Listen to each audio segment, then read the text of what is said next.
I'm really worried about China today. Many thought a decade or so ago that as China got wealthier, it would also become more free and democratic. The funny, or not so funny thing according to your perspective, is that China's actually gone in the opposite direction. China's become much more authoritarian and, to be real, even totalitarian in the last few years. I hear about stuff like the probable genocide against the Uyghurs, the rise of the social credit system, or Xi's various purges against rival factions in the Communist Party, and my heart stops for a bit. However, as we'll talk about in this video, the rise and fall of totalitarian governments has been something that's occurred across Chinese history, and as we'll see, that's both a really good and bad thing for the present. Let's jump in.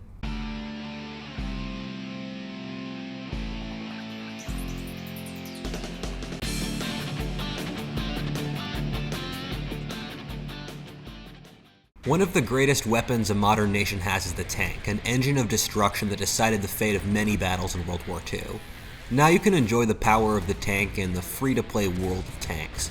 World of Tanks is a PC game that provides over 600 historically accurate tanks to choose from with designs from 11 countries, including the main powers of World War II and even some minor ones like Czechoslovakia and Sweden.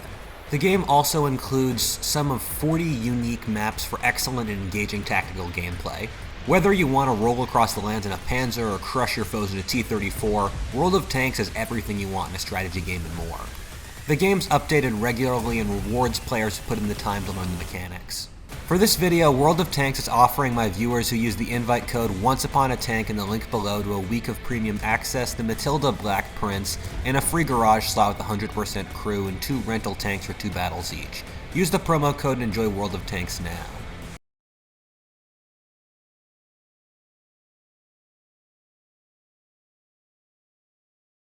The year is 230 BC. The first emperor of a unified China, Qixi Huangdi, has defeated the other warring states and is now trying to reform the country in his image. The old nobility or the leadership from the before times have either been killed or become useless palace hang-ons. The entire population have been reorganized into village organizations where they can be easily taxed and controlled. Millions have died in various mega-projects to renovate China like the Great Wall and the Terracotta Army. The government then went about burning books and killing teachers, trying to erase the evidence of the previous culture that came before them, trying to usher in a new age. The emperor is a megalomaniacal tyrant who lives in massive estates cut off from the rest of the population and follows bizarre schemes that have no relation to the rest of the population, like the search for immortality. For a counterpoint, it's more than 2,000 years later in the year's 1967. Chairman of the Communist Party Mao Zedong has defeated the nationalists and ended the warlord period, and is now trying to reform society in his image. The old landlord class has either been killed or humiliated and socially dejected. The entire population has been reorganized into farming communes where they can be more easily taxed and controlled. Tens of millions have been killed in the Great Leap Forward in an attempt to renovate China. The government has been burning books and other cultural artifacts like temples, and killing teachers and professors, trying to erase the evidence of the older culture in order to usher in a new age. The chairman's a megalomaniacal tyrant who lives in massive estates, cut off from the rest of the population, and follows bizarre schemes that have no relation to the population, like trying to prepare for a nuclear war, ushering in a global communist revolution and the like. Do you see any common patterns? Societies have honestly what amounts to cultural DNA, in which you'll see the same very similar patterns manifest across thousands of years in different circumstances. In France, for example, in the 14th, 15th, 16th, 17th, and 18th centuries, a dispute between the Estates General and monarchy was brought to a head by the Parisian mob. The US responds to recent military crises like Pearl Harbor and 9/11 in the exact same way it dealt with Amerindian raids in the 17th and 18th centuries, by letting an atrocity mobilize public opinion and then spend a little time gathering the militia together, wage a deeply intense war against its opponents, and then go away once the militia needs to tend their farms or work at department stores. We see similar trends across China, which is the area of the world that's able to maintain its identity for the longest continuous period, and across its multi-thousand-year history, China definitely averages towards a certain form of government, but there's also a good amount of fluctuation. This topic may sound kind of obscure to listeners in the West, but you have to remember China has been the great fact of the history of the world. China has on average been the wealthiest and most powerful state in the world across history. Similarly, China is the hinge of its entire continent, and to a lesser extent the world today. To be frank, whether or not you die in a trench in Korea, you're poor in an economic recession, or for some of you, under Chinese military occupation, will be determined heavily by China's politics. In each of the four major Eurasian civilizational centers, if you want to call them that, being Europe, the Middle East, India, and China, the pre-existing conditions of their founding around 3000 BC are really important for how they work even today. In China's case, there are two things to keep in mind to understand how China turned out. I'm going to make a video explaining Chinese civilization at some point, but this is the shortened summary. The first is that China formed around the Yellow River, which is a nasty and turbulent one. The North Chinese plain is so dead flat that across history the Yellow River has changed its course by hundreds of miles, and so Chinese society created a lot of dams to not have flooding ruin their farmlands. Starting in prehistory, the North Chinese lived in communal villages of a couple clans which all worked together to maintain irrigation canals and group projects. Probably more importantly, the North Chinese plain being so flat meant that it was really biased towards centralized states. There weren't any geographic barriers, and so the north of China has been continually able to reunify in ways that the Roman or Arab empires just weren't. Yes, a communal way of life made sense to the people who lived in the banks of the Yellow River itself, but the powerful centralized government was able to spread those social norms far beyond its banks. The main fact of all Chinese history simplified has been the North Chinese plain has been naturally predisposed towards unity. At the same time, rice farming South China has been consistently militarily ineffective, since tropical rice farmers are naturally weakened by all the various diseases that come from spending one's entire life in a rice paddy like ringworm, malaria, etc.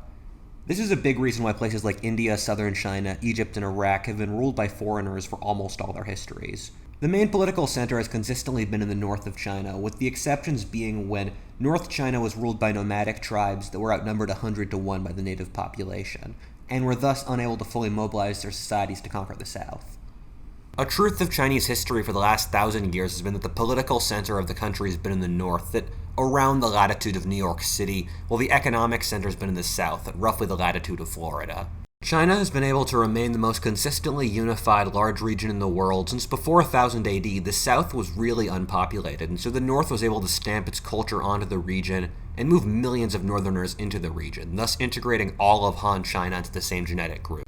Thus, by the time the south became economically and demographically important after 1000 AD, it was already integrated into the total Chinese system. China was, and by extension now, is a civilization that's fundamentally centered around the government in a way no other civilization is. The dominant social class in China, going back for the last 1,000 years at least, has been the Mandarin, or the bureaucrat class. The way the social system would work is that people would study really hard to pass tests, and the rank one got was based off the tests. And so, once a person got a government position, they'd be given lots of money, which they would then use to buy land to support their whole clan. This was a reciprocal tribal system in which clans would use the revenue from their previous victories in order to support more boys studying full-time for the tests. This whole system, one in which government bureaucratic positions were the key road to wealth, sucked in the whole society. For example, if you made it big as a merchant, you would buy land and have your sons study to become bureaucrats, since being a bureaucrat was a far more honorable position in society than a merchant, which was looked down upon. China has been able to remain unified for its long history like no other major region around the world due to a series of cultural choices that made government tolerable and so incentivized people to work with the centralized government. Chinese civilization is built off a combination of a trinity of cultural influences that balance each other out. The first is utilitarian, which only cares about how things get done, which is legalism. Legalism, in short terms, believes the individual exists to be an ant in the ruler's strategy game of world conquest. Legalist regimes have acted exactly like you imagine they would, brutally repressing their populations and trying to crush all opposition. The examples given above of Maoist and Qin China are what happens when legalist philosophy, under one name or another, is pushed too far. The second force is Confucianism, which puts the main nexus of society on a very local level, namely the family and immediate like your boss and local villagers. Confucianism isn't really a political ideology, but acts like Christianity does in the West, in that it tames the excesses of what politics can naturally do.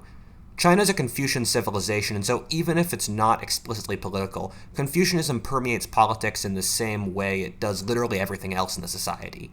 I think it's very telling that Confucianism banned slavery in China in the same way Christianity did in the West. Banning slavery is something that makes both Western and Chinese civilization special, in that it's pretty rare across history.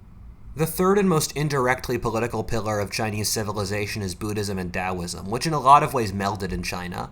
In a society that puts a lot of pressure on the individual, whether through the government with legalism or through interpersonal relationships like Confucianism to conform, Buddhism and Taoism allow an escape for the individual into mysticism, both of which allow the individual to renounce their societal obligations. These three were effectively coordinated into the Chinese political system during the Han Dynasty, or the Chinese equivalent of the Roman Empire.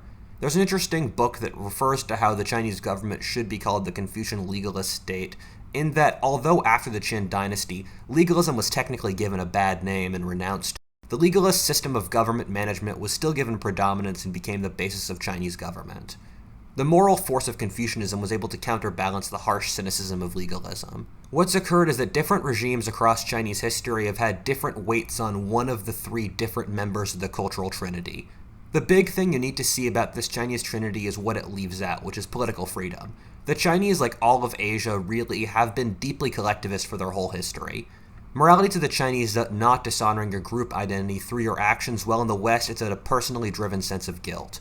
Freedom in the West was something that came from originally Germanic warrior culture and was solidified by the complex balance of power in medieval Europe, in which the individual had a surprising amount of negotiating power since centralized government was weak. This process never occurred in China since the state was so powerful and the emphasis was always on the collective due to Confucianism, which preaches that our interpersonal relationships and respect for superiors is more important than our personal views.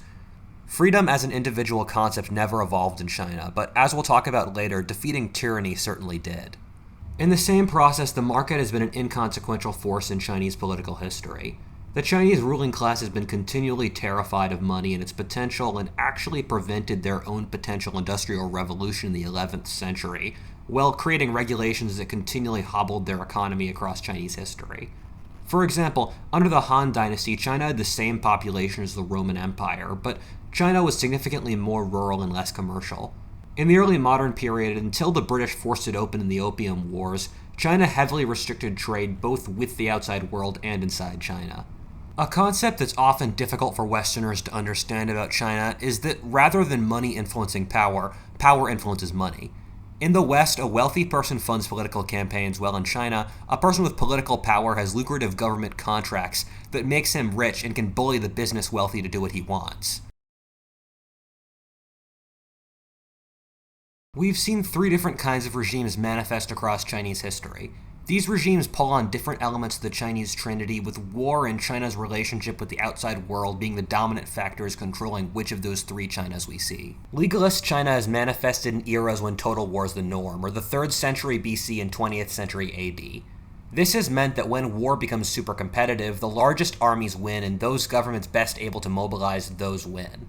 In the West, this resulted in the formation of imperial republics under the forms of the Romans and the Americans. Meanwhile, in the 3rd century BC and 20th century AD, China has fallen into really cruel totalitarian legalist-style regimes. The great thing about legalist China, and this applies to all of totalitarianism across history, is that it always collapses within a generation. This is because totalitarians are never as smart as they think they are, and given that no human or organization has ever proved smart enough to manage all of society from the top down, and the more they try to do so, the more they fail. Also, totalitarians work against the human spirit, and so can't pull on the full loyalties and imaginations of their population in the same way kinder regimes can. Another really important thing to know about Chinese legalism is the mandate of heaven, in that in Chinese philosophy going back for 3,000 plus years, the rulers need to maintain heaven's right to rule. If the rulers are immoral and rule poorly, it literally states the population has the right to rebel. To be able to understand and have predictive ability for the rest of Chinese regimes, we have to throw in another variable, the outside world. For most of Chinese history, China was self-sufficient. China was powerful enough that it could largely deal with the outside world in the terms it wanted, and so could exclude it if it wanted.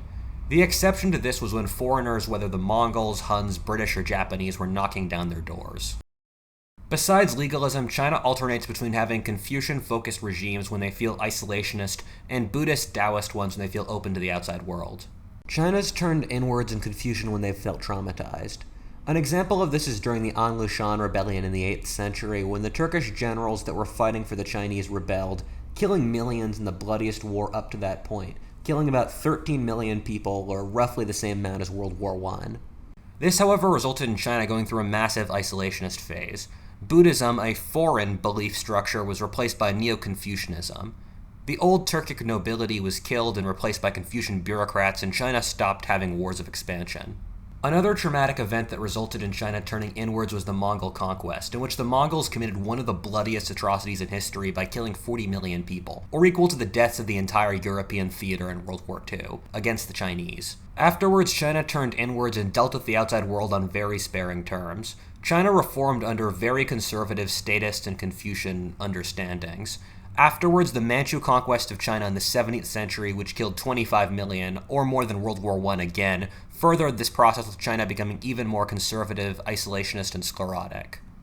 The real complexity is that traumatic foreign attacks have also, under other circumstances, resulted in China becoming more foreign-focused and cosmopolitan. Take the Hunnish invasions around 200 BC, which resulted in pissing the Chinese off so much that they wiped the Huns out so hard that they depopulated all of Mongolia, pushing the survivors into Siberia and towards Europe, where their descendants could mess with that continent under Attila.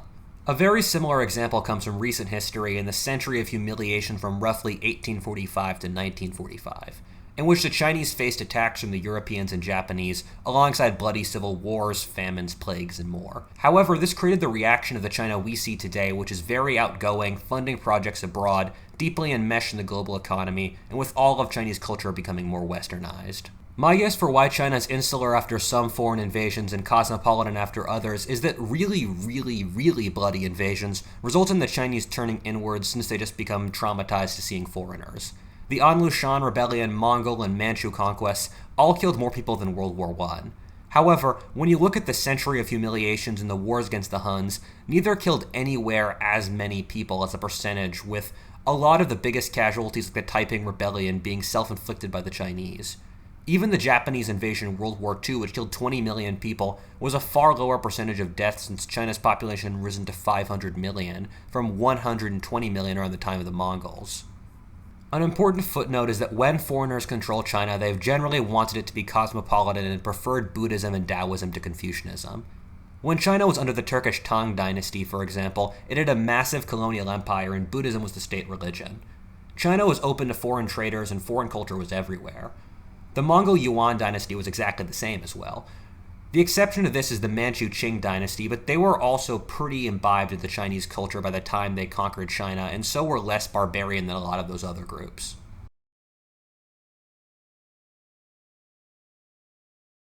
The famous Swiss psychologist Carl Jung talked about the shadow, where the part of your personality that you don't show to the world, but is who you become when you're not in your zone.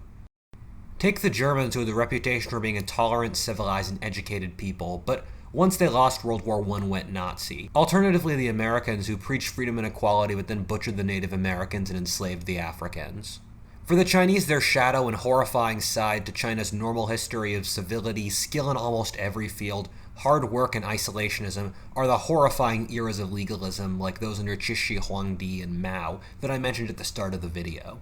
Legalist Chinas are some of the most totalitarian states ever, in that they try to destroy absolutely everything that opposes the state, whether traditional religion, the family, or market. Take Mao Zedong, who is tied with Genghis Khan for greatest mass murderer in history, or Cixi Huangdi, who is probably the greatest mass murderer ever at his time. The irony is that although the legalists were defeated and their name was cursed for almost all of history, their administrative structure was used for the rest of Chinese history. For all its faults, legalism gave China a functioning centralized political system, and it might surprise you that legalism was also extremely meritocratic. China, a society run by bureaucrats who passed a test, has always been more meritocratic compared to the rest of the world, which tended to be run by hereditary nobilities. For China, the two different phases of insular Confucian and cosmopolitan Buddhist ideologies have served different phases and different elements of the Chinese psychology, if you want to call it that. For Westerners, China's eras of expansion, openness to foreigners, capitalism, and the like that have come under the Buddhist eras make a good deal of sense, since that's the way the West has always been.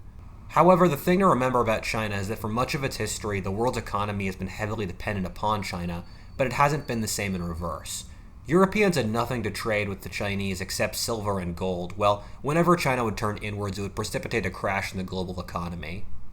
Until the 19th century, no other civilization was even really competitive to China in the same space.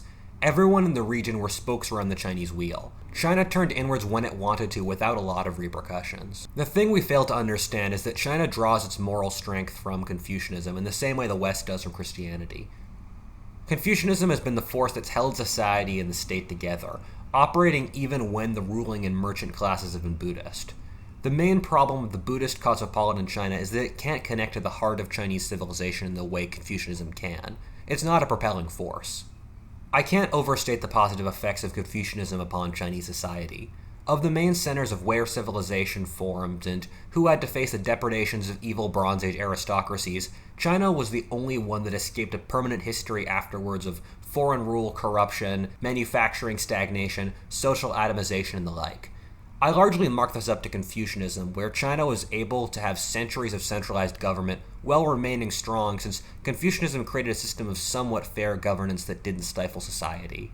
China is almost like an introverted person that draws strength from itself but has repeatedly overdone it across history.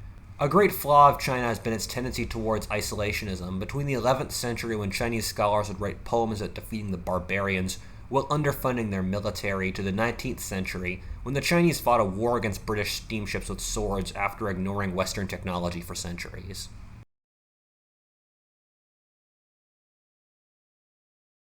A big question I often get from people that are wondering about China is how loyal the Chinese are to their government.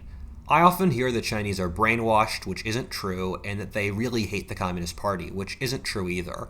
The main key factor that separates China from the West is that the West is a guilt-based society in which morality is based upon one's internal consciousness, while in China it's predicated upon doing what's good for the group. An important way this manifests is in the idea of face, in which making a person or a group look bad is a horrific sin in a place like China. Insulting one's boss in public in the West might be disrespectful, but maybe your boss was a jerk who deserved it. Meanwhile, in China, it would be a grievous attack on his honor as your social superior. This means that in China, appearing to be part of an organization and fitting in is considered a moral good.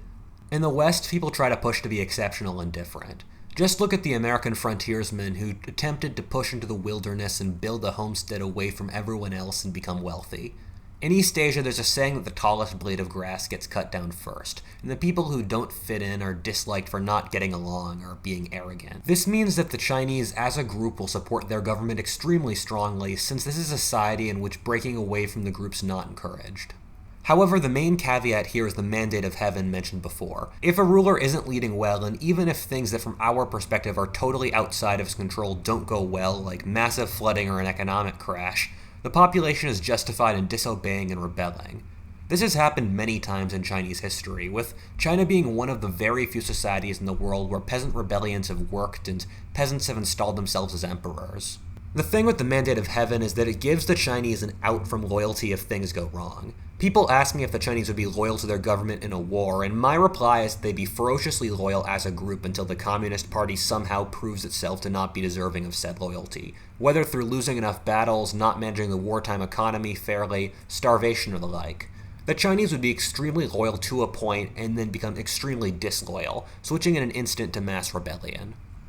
As of today, China is not a society that conditions people to be politically conscious or think about political ideas, which has generally been the way China's always been. My Chinese friends have described the lower classes of China as not really being politically conscious, which is probably true in the same way it was in 18th century France or 19th century Russia, in that they don't form ideologies themselves and don't really care as long as the standard of living rises. However, they can become politically active if things go wrong and tear down their government in revolutions. Something to think about is that Chinese put very little stock in political theory, and that Chinese philosophy has generally distrusted abstracts for its entire history. Most Chinese really don't care what their politics are, whether democratic, nationalist, Confucian, or communist. As long as they rule in just Confucian fashion, things work and the mandate of heaven is fulfilled.